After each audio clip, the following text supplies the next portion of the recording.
the grand theater of World War II, every nation dreamed of steel. Some dreamed of tigers prowling the battlefield, others of sleek machines cutting through the fog of war. And then, there was New Zealand, a quiet island at the bottom of the world, where sheep outnumbered people and steel was something you read about in magazines. When the thunder of war reached the Pacific, panic followed. Japan was advancing, Britain was burning, and New Zealand, bless its pastoral heart, decided it too must be ready. There was only one small problem. They had no tanks, no factories for tanks, no blueprints for tanks. In fact, no one in the country had even seen a tank, except perhaps in a blurry photo from a London newspaper. But in times of crisis, logic gives way to enthusiasm. And so began one of the strangest episodes in military history, the creation of the Bob Semple tank, a machine so gloriously absurd that it defied even the basic laws of engineering. It started, as all great disasters do, with good intentions. The Minister of Public Works, Bob Semple, was a man of charisma and determination, and apparently not much understanding of physics. When told that New Zealand had no resources to build armored vehicles, he waved his hand and declared, "Then we'll make do with what we have." What they had were tractors, big, yellow, American Caterpillar D8 tractors designed to plow fields, not fight fascists. So, in a burst of improvisational genius or insanity, they began welding steel plates onto the sides of tractors. But steel was scarce too. So they used what they had. Corrugated iron. Yes, the same material used for farm sheds and chicken coops. From the outside, the prototype looked like a cross between a metal barn and a nightmare from a children's drawing. It stood nearly 4 meters tall, awkwardly top-heavy, rattling like a toolbox in a storm. The engine roared like an asthmatic cow. The armor dented if you looked at it too hard. But still, in that proud and delusional moment, Bob Semple and his team looked upon their creation and declared it a tank. "If it moves and shoots," Semple reportedly said, "it'll do the job." No one had the heart to argue. And thus, the dream of steel was born not in the forges of industry, but in the barns of New Zealand. The locals gathered to see it roll by, some cheering, others laughing nervously. Farmers nodded approvingly, perhaps recognizing their own roofing material on its sides. Somewhere, a mechanic whispered, "It's beautiful," though it was unclear whether he meant it or was trying not to cry. The army officers who inspected it were less inspired. One reportedly muttered, "If I drove that thing into battle, I'd be shot by both sides."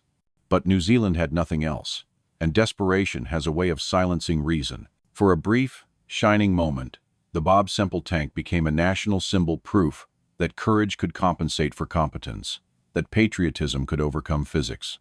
In that moment, New Zealand truly believed it had joined the mechanized age. Little did they know, they hadn't built a tank. They had built history's most elaborate joke, one that would rattle, groan, and wobble its way straight into infamy. Because in the world of war machines, there are legends of steel, and then there are corrugated dreams. Every great invention has a moment of divine inspiration, a spark that ignites genius. The Bob Semple tank had none of that. What it did have was panic, a welding torch, and a stubborn sense of optimism that could only have come from a nation that believed number 8 wire could solve anything. It was 1940. Europe was on fire, and somewhere between Dunkirk and the Pacific, New Zealand decided it too would not be caught unprepared. Britain, overstretched and bleeding, couldn't spare a single tank. The Americans were still watching from across the ocean, counting their profits. So, New Zealand looked inward and asked, "What do we have?" The answer was, tractors, tin, and a man named Bob. Bob Semple, the Minister of Public Works, was a man of action. Too much action, some might say. A union organizer turned politician, he was the kind of leader who thought that shouting loudly enough could make steel appear out of thin air. When told by military advisors that building a tank from scratch required design expertise, testing, and actual armor plate, he replied, "Nonsense. A tank is just a tractor with courage." That single sentence became the unofficial engineering philosophy of the project. The design meetings were something out of a fever dream. No blueprints, no draftsmen, no metallurgists, just a group of railway workers and mechanics with big ideas and even bigger hammers. The result looked less like a military vehicle and more like an armored outhouse. It was tall, clunky, and, if you squinted, vaguely threatening in the way a drunk cow might be. When the engineers realized they didn't have access to real armor plating, they simply layered sheet metal and corrugated iron together because, as one of them allegedly said, "It's worked on roofs for years." The irony was that in battle, those very same sheets would have offered roughly the same protection as a roof. Enough to stop rain, not bullets. Inside, things were no better. The crew compartment was a maze of bolts, sharp edges, and regret. The noise from the Caterpillar tractor engine was deafening, and the heat inside could cook a man's patience. It carried 6 machine guns, but since there were no proper mounts, they were jammed through holes cut in random places. Reloading required coordination worthy of ballet and a death wish. Still, optimism ran high. The newspapers hailed it as a triumph of Kiwi ingenuity, proof that New Zealand could stand alone. Photographs of the prototype were circulated to the public, showing a towering mass of corrugated armor with proud soldiers standing beside it, trying not to look embarrassed. To an untrained eye, it almost looked formidable. To anyone who had ever seen a real tank, it looked like a practical joke taken too far. British observers, upon receiving photos, were reportedly speechless. One officer wrote back diplomatically, "We commend New Zealand's enthusiasm, though perhaps not its execution. Even Australia, never shy of improvisation, kept its distance. There are few things more painful in war than being pitied by the Australians." But to Bob Semple and his loyal workers, mockery was just jealousy. They believed they had done something extraordinary. They had taken farm machinery and turned it into a weapon, or at least something vaguely shaped like one. When the prototype finally rolled out of the workshop, shaking and rattling like a tea kettle full of bolts, Semple stood proudly beside it. He called it a symbol of New Zealand's fighting spirit. The tank lurched forward, belching smoke and grinding its gears. The crowd applauded. Somewhere in the background, a mechanic quietly prayed it wouldn't explode. The Bob Semple tank was officially born. Not from engineering, not from logic, but from the sheer, unrelenting willpower of a nation determined to build something, anything that could be called a tank. It was built on hope, corrugated iron, and the beautiful illusion that good intentions could stop bullets. It could not, but for now, no one knew that yet. The dream was still alive, wrapped in tin, and roaring proudly down a New Zealand road, headed straight toward history's punchline. If military history had a red carpet, this moment would have been its most embarrassing premiere. The Bob Semple tank was finally ready to face its audience, not on a battlefield, but on a public road in broad daylight. Its creators, proud as parents at a graduation, rolled it out before soldiers, officials, and a few unfortunate bystanders who had no idea they were about to witness one of the greatest unintentional comedies of the 20th century. The sun shone on its corrugated armor, gleaming as if it were polished to disguise the fact that it was, in essence, a barn on wheels. It stood taller than most houses, swaying slightly as if confused about why it existed. The crowd was silent for a moment, uncertain whether to salute it or call for help. Then came the sound. When the engine roared to life, it didn't sound like a war machine. It sounded like a mechanical panic attack. The Caterpillar D8 engine, never meant to carry so much weight, screamed in protest. Bolts rattled loose. Metal panels shivered like frightened tin cans. Every few meters, the tank coughed a cloud of black smoke thick enough to fumigate the audience. But the show had to go on. Bob Semple himself climbed atop his creation, beaming, waving his hat to the crowd, as if unveiling a national treasure. His enthusiasm was so overwhelming it almost drowned out the groaning engine. Almost. As the tank began its demonstration, it lurched forward with all the grace of a refrigerator on roller skates. The driver could barely see. The gun ports were placed at random angles, giving each gunner a different and equally useless view of the world. One faced the sky, one pointed at the ground, and another aimed directly at the exhaust pipe. The machine gun fire test had to be canceled when they realized the recoil might tear the thin walls apart. Soldiers stood watching in polite horror. Some saluted out of habit. Others crossed themselves. One was heard whispering, "If that's the future of warfare, I'm deserting." To the engineer's credit, the tank did move slowly, painfully, as if each rotation of the track was a moral struggle. It creaked and moaned, staggering like an old drunk searching for home. When it tried to turn, the entire structure leaned alarmingly to one side. prompting several spectators to back away in case the tank decided to fall over. The demonstration was meant to inspire confidence. Instead, it inspired pity. The press, invited to witness the miracle of New Zealand's armored might, struggled to describe it without committing slander. Headlines were cautious. New Zealand's unique war machine unveiled, and an ingenious experiment in national defense. Between the lines, you could hear the laughter. British advisors who received reports of the event didn't even pretend to be diplomatic this time. One officer simply wrote, "We recommend keeping morale high by never using it." But to Bob Semple, the day was a triumph. He stood beside his tank, beaming, soaked in the noise of applause that was equal parts admiration and disbelief. Cameras clicked, flashbulbs popped, and somewhere in those photographs, you can see history holding its breath trying not to laugh. There was something almost noble about it. This wasn't arrogance. It wasn't madness. It was hope, welded together by men who refused to accept helplessness. They had nothing, and so they built something. It didn't work, but it moved, and that, in their eyes, was victory enough. That night, as the prototype was driven back to its shed, overheating, leaking oil, and leaving a trail of bolts behind it, was clear to everyone, except Semple himself, that the project was doomed. Yet even its critics couldn't deny its strange charm. There was a purity to its failure, an almost poetic sincerity to its incompetence. The Bob Semple tank wasn't a weapon. It was a sermon on the dangers of enthusiasm without expertise, and on the unshakable human belief that if you build something loud enough, maybe it'll scare the enemy before it collapses. And so the parade of shame ended, not with gunfire, but with applause, awkward, polite, and tinged with disbelief. Somewhere in the distance, the engine gave one last wheezing groan and died. For the first time that day, everyone agreed it was finally at peace. Every machine dreams of battle glory, even the ones made of farm equipment.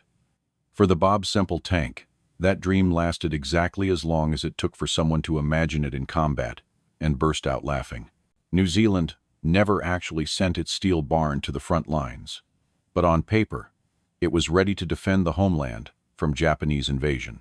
One could almost picture it, the mighty corrugated Titan trundling along the beaches, its engines screaming like an opera singer in distress, its guns poking out in every direction like a startled hedgehog.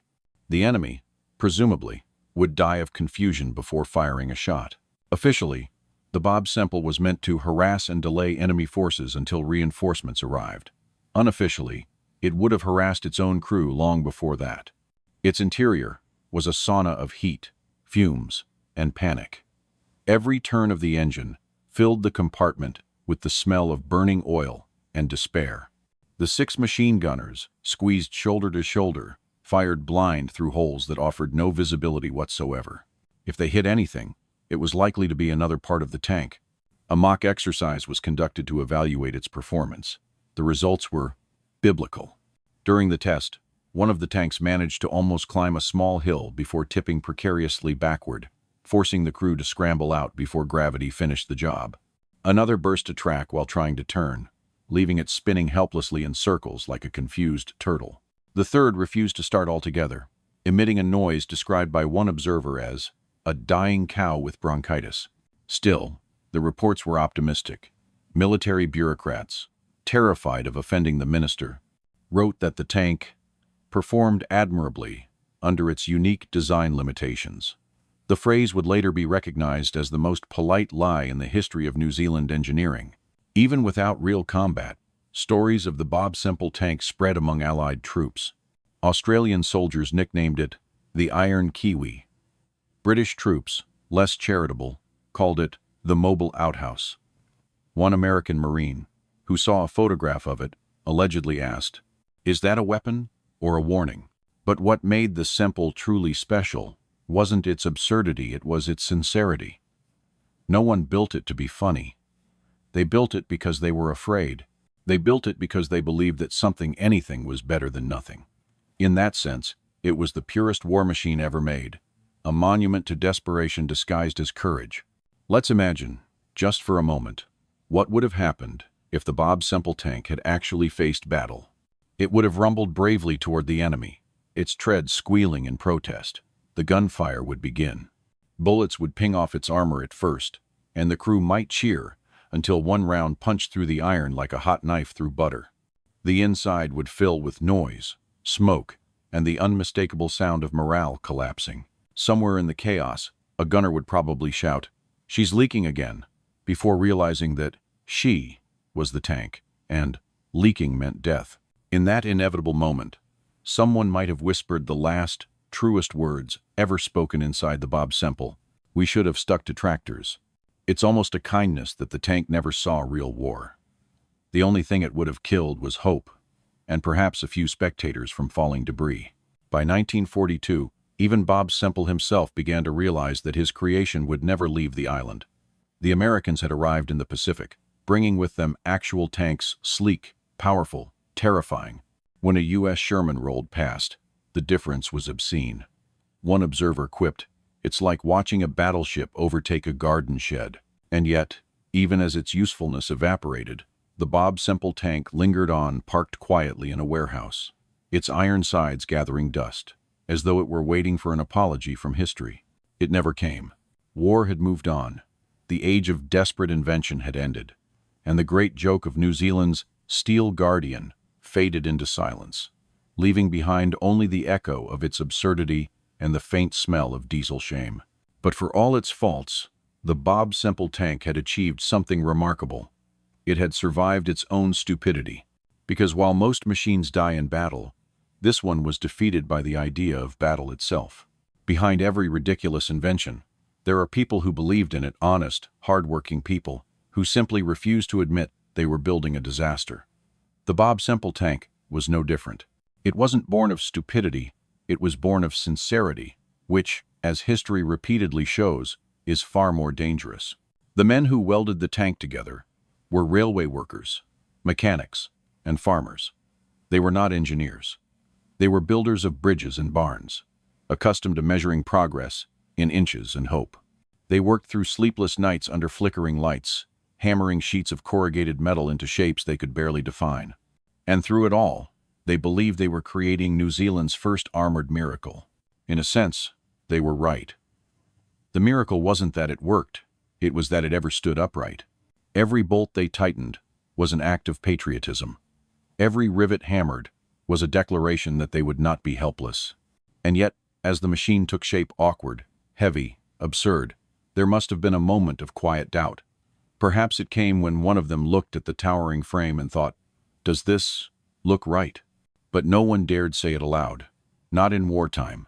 Not when courage was measured in noise, not logic. Bob Semple himself remained defiant. He toured the workshops, cigarette dangling, gesturing at the machine like a prophet of iron. "The critics," he said, "are cowards. They have words. We have steel." His men cheered. They wanted to believe him. After all, doubt was a luxury reserved for nations with real armies. In private, though, even Semple confessed uncertainty. A letter from one of his aides, never sent but later discovered in archives, read, "Minister Semple seems troubled. He speaks of the tank with both pride and irritation, as though it mocks him by existing." Indeed, the Bob Semple tank was more than a bad idea. It was a mirror. It reflected the very human urge to do something, even when doing nothing would have been wiser. It showed how fear can twist creativity into absurdity, how hope can make fools of the brave. The soldiers assigned to test it developed a strange affection for the machine. They called it the Wobbler and painted faces on its armor, as if trying to humanize their tormentor. They laughed, they cursed, and sometimes, after a few too many drinks, they swore it had personality. "She's stubborn," one said, "like the man who built her." And, in a way, he was right. The tank carried Bob Semple's stubbornness in every rattle and groan. It was loud, unrefined, self-assured, and utterly convinced of its own importance, just like the politics that birthed it. Years later, one of the welders who worked on the project was interviewed for a radio program. When asked if he regretted building it, he chuckled softly and said, "Regret? No, we didn't have the luxury of regret. We just had tin and terror. You make what you can, mate." That single sentence summarized the Bob Semple tank better than any historian ever could. It wasn't idiocy. It was desperation, beautifully disguised as invention. In a time when every country flaunted its genius in metal, Germany with its Tigers, America with its Shermans, The Soviets, with their T-34 New Zealand, offered a different kind of statement. That courage without knowledge was still courage, just not very effective. The men behind the machine never saw themselves as failures. To them, it was a story of pride, a chapter of national defiance. And when the critics laughed, they shrugged. Because deep down, they knew something the rest of the world didn't. Every empire eventually builds its own version of the Bob Semple tank. It might not look like a tractor wrapped in roofing iron, but it will exist born from overconfidence, fear, and the eternal human need to prove that something is better than nothing. And that, in the end, was the greatest truth to crawl out from under its corrugated armor. Even the stupidest creations are built by people who mean well. Every farce eventually meets its final act. And for the Bob Semple tank, that act came not with an explosion, but with a shrug. The war it was built for never reached New Zealand's shores. The Japanese never invaded. The Americans brought real tanks, and suddenly the proud steel shed that once symbolized defiance looked unnecessary, obsolete, even before it had a chance to fail properly. By late 1943, the Semple's fate was quietly sealed. There were no grand announcements, no ceremonies, no tearful farewells. Just a few typed memos buried deep in government files. Project discontinued. The machine that had once been paraded as New Zealand's armored hope was quietly pushed into storage, like a family secret no one wanted to discuss. It sat in a shed, its iron sides rusting, its paint fading. Dust settled where optimism once burned. A rat nest appeared in the driver's seat. Somewhere, a loose bolt clinked in the wind, the last echo of applause from a long-forgotten crowd. Bob Semple himself refused to admit defeat. In interviews, he insisted that the project had been a success in spirit. When asked if he regretted the design, he snapped, "It would have worked fine if we'd had to use it." Which, of course, they never did. That was the mercy of history. The Bob Semple tank was spared the humiliation of real battle. Its death was bureaucratic, not ballistic.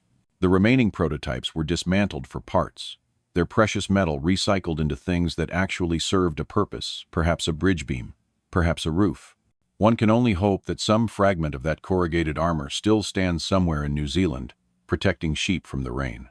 The newspapers didn't bother to report its end. The people, once curious, had moved on to new headlines. Allied victories, atomic bombs, peace treaties. The tank that was too ridiculous to die in glory simply faded into the background noise of progress. But even as it disappeared, the myth began to grow. Soldiers told stories of it as a campfire joke. "You think your tank's bad?" one would say. "At least yours wasn't built by farmers." British officers used it in lectures as an example of enthusiasm unchecked by expertise. American engineers, when asked what not to do, simply replied, "Google the Semple." It had failed magnificently. And there is something strangely noble about that. In a world obsessed with winning, the Bob Semple tank achieved a kind of purity by losing so completely, so sincerely, that it transcended ridicule. Its very existence was proof that failure could be immortal, if it was spectacular enough. Years later, when historians dug through New Zealand's wartime archives, they found the original design sketches. They were drawn by hand, with rough pencil lines and uneven measurements. One note scribbled in the margin read simply, "Make it taller." That single instruction summed up everything wrong and right with the project. The men who built it didn't understand proportion, armor, or physics, but they understood determination. And sometimes, in the long story of human folly, determination is the most dangerous material of all. By the time the last remnants of the tank were melted down, Bob Semple had retired from politics. When asked about his namesake creation in an interview years later, he grinned and said, "It may not have been pretty, but by God, it was ours." There it was, the perfect epitaph for the world's most useless tank. Not an apology, not a justification, just pride, unshaken by reason. And perhaps that is why the Bob Semple tank still matters. It didn't just collapse, it did so gloriously. It didn't explode or burn, it simply refused to be ashamed. Because in the end, failure, when embraced with enough confidence, becomes a kind of victory all its own. History has a soft spot for disasters. The greater the folly, the longer the memory. And so, long after its steel had been melted, and its bolts scattered. The Bob Semple tank crawled back from oblivion, not as a weapon, but as a legend. For decades, it was little more than a rumor, a punchline buried in old veterans' banter.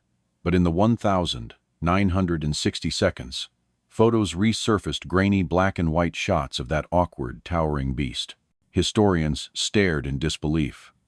At first glance, some thought it a hoax. Others insisted it must be a stage prop or an agricultural exhibit gone wrong. Only after checking government archives did the truth emerge. No, this was real. Someone somewhere had truly believed this was a tank. It didn't take long for the world to rediscover its fascination with failure. Newspapers ran retrospectives with titles like New Zealand's Armored Absurdity and The Tractor That Tried to Fight Hitler. Military historians, usually dry and humorless, suddenly found themselves chuckling in footnotes. The Bob Semple became a case study in what happens when patriotism outweighs practicality. And yet, the more people laughed, the more they began to love it. New Zealand, rather than burying its embarrassment, embraced it. It became a national in-joke, a symbol not of stupidity, but of that strange, defiant spirit that says, "We'll give it a go, even if it kills us." Schoolchildren were taught about it with a wink. Engineers cited it as a cautionary tale. And in small-town museums, model replicas began to appear, tiny corrugated monsters sitting proudly behind glass, like extinct animals that never should have existed. One of the most charming of these tributes sits today in the Temeka Heritage Museum, a faithful, miniature reconstruction of the Bob Semple tank, built with loving care by people who couldn't decide whether they were honoring or mocking it. Visitors come from around the world to see it, snapping photos, laughing, shaking their heads in disbelief. Somewhere, you can almost hear the ghost of Bob Semple muttering, "You're welcome." Television documentaries have featured it, historians have debated it, and internet forums have canonized it as the world's worst tank. But even that title feels too cruel and too simple. For in its absurdity, the Bob Semple became something more than a failure. It became a mirror of human optimism. Look closely, and you can see in its clumsy shape the same reckless ambition that built the pyramids, launched the first airplanes, and sent men to the moon. The difference is that this one just happened to look like a barn. The tank's story is retold every few years with fresh irony, usually by people who have never built anything themselves. It appears in books, memes, even video games. One modern military simulation added the Bob Semple tank as a special unit, with the description, "Causes morale damage to both sides." And yet, the laughter it inspires is affectionate, not cruel. There's a warmth to its failure, an almost childlike innocence. It reminds people that even in the darkest times, humanity still finds room for creativity, no matter how misguided. It's easy to mock a machine that never fought, never won, never even worked. But in a way, that's exactly why it survived. All the great tanks of World War II, the Tigers, the Shermans, the T-34 seconds were melted, scrapped, forgotten. The Bob Semple, meanwhile, lives forever, because it never had the chance to die. It's funny how history works. The victors are remembered in textbooks, but the fools are remembered in hearts. And so, inside that modest museum in New Zealand, the world's most ridiculous tank stands reborn, not as a weapon, but as a warning. A monument to the idea that failure, when worn proudly, becomes its own kind of success. Every nation has its triumphs. New Zealand, in its quiet brilliance, built its tragedy out of tin and somehow made it immortal. If you stand close to the model of the Bob Semple tank today, you can still hear it, at least in your imagination. The creak of corrugated iron, the rattle of bolts fighting gravity, the choking cough of a tractor engine trying to be a warrior. It's not the sound of power. It's the sound of effort, honest, ridiculous, heroic effort. The world never forgot the great machines of war. The Tiger, the Sherman, the T-34, they became legends of destruction. But the Bob Semple became something rarer, a legend of humility. It was proof that in every war, for every masterpiece of engineering, there exists a counterpart built entirely out of misunderstanding and hope. And maybe, just maybe, we need both. Because beneath the laughter lies something uncomfortably human. The Bob Semple tank wasn't evil. It wasn't even foolish in intent. It was built by people who were scared, who wanted to protect their home, who thought that doing something, anything, was better than doing nothing. In a century defined by mechanized death, That sincerity feels almost innocent. It's tempting to call it a failure, but failure implies that it had a real chance to succeed. The truth is, the Bob Semple tank was doomed from conception, a machine designed by faith, powered by naivety, and armored in optimism. And perhaps that's what makes it so fascinating. It's not a story of incompetence. It's a story of belief, unchecked by wisdom. You can see that same story everywhere. In every government that overreaches. In every corporation that promises too much. In every inventor who forgets to ask if they should before they prove that they can. The Bob Semple is not just a bad tank, it's a prophecy. It warns us that the line between innovation and absurdity is razor thin, and human pride is always ready to cross it with a smile. When you laugh at it, and you should remember that laughter is a form of recognition. You're not mocking strangers. You're seeing a reflection of yourself. Because who hasn't built their own Bob Semple at some point in life? A project started with hope and finished with confusion. A plan that looked brilliant until it moved an inch. A dream that collapsed under its own sincerity. The world has not learned much. We still pour billions into beautiful failures, dress them in slogans, and call them progress. Somewhere right now, another engineer is bolting together the next great disaster and convincing a room full of leaders that it will change everything. Maybe that's what makes humanity so tragically endearing. We never stop trying. Even when our creations rattle, wobble, and fall apart before our eyes, we keep building. Because the alternative, giving up, feels worse than failure. So yes, the Bob Semple tank was absurd.